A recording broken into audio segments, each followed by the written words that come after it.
আইনমন্ত্রীর দায়িত্ব এদের ফাঁসি নিশ্চিত করা। ক্ষমতায় যাওয়ার মানে হচ্ছে গড়ে মালিকগুলো ঘুমাবে শান্তিতে, চকিদার তাকে পাহারা দেবে। আমরা চকিদার, আমরা পাহারাদার, কিন্তু পাহারাদারদের হাবভাব মাঝে মাঝে মালিকের মতো হয়ে যায়।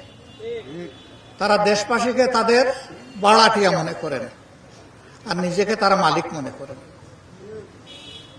আমরা এটা নিন্দা জানাই। স্বরাষ্ট্রমন্ত্রীর দায়িত্ব কালপিটদেরকে খুঁজে বের করে আইনের আওতায় আনা। আইনমন্ত্রীর দায়িত্ব এদের ফাঁসি নিশ্চিত করা। এত বড় অপকর্ম জাকির একা করে নাই। এই লম্পটের সাথে তার আপনজনরা জড়িত বলে সবাই বলছে। সবার মুখে যে কথা আসে এই কথা মিথ্যা হতে পারে না। তাদেরকে আইনের আওতায় আনতে হবে। তারা বাংলাদেশের যেখানে পালিয়ে থাকুক তাদেরকে পাকড়াও করে আইনের আওতায় আনা উচিত।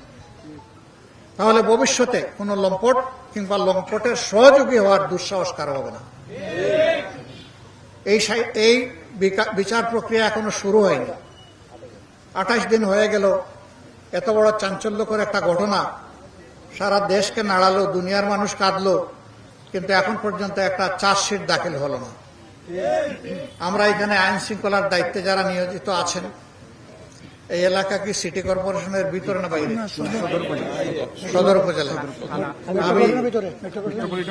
আমি মেট্রোপলিটন কমিশনার যিনি আছেন তার প্রতি আমি অনুরোধ করব এবং আমি কথা বলব যে বাকি কালপ্রিটদেরকেও অ্যারেস্ট করতে হবে। জনতার সামনে প্রমাণ করতে হবে যে তারা তাদের কাজে আন্তরিক।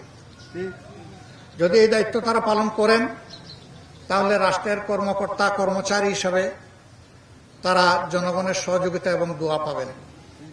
কিন্তু যদি এই দায়িত্ব তারা পালন না করেন তাহলে এখানে তাদের থাকারও কোনো দরকার নেই। আমি আপনাদেরকে কথা দিচ্ছি, আমার এবং আমাদের সংগঠন আমাদের জায়গা থেকে ইনশাল্লাহ আমরা আমাদের সর্বোচ্চটা করব।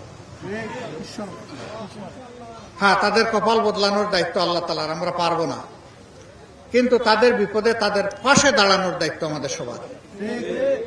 এই দায়িত্ব আল্লাহ যেন আমাদেরকে পালন করার তৌফিক দান করে। আমরা লোক দেখানো কোনো কিছুই করতে চাই না। তাদের জন্য ভালো কিছু করতে পারলে আমরাই কৃতজ্ঞ হব যে তারা আমাদেরকে এই সুযোগ দিয়েছেন।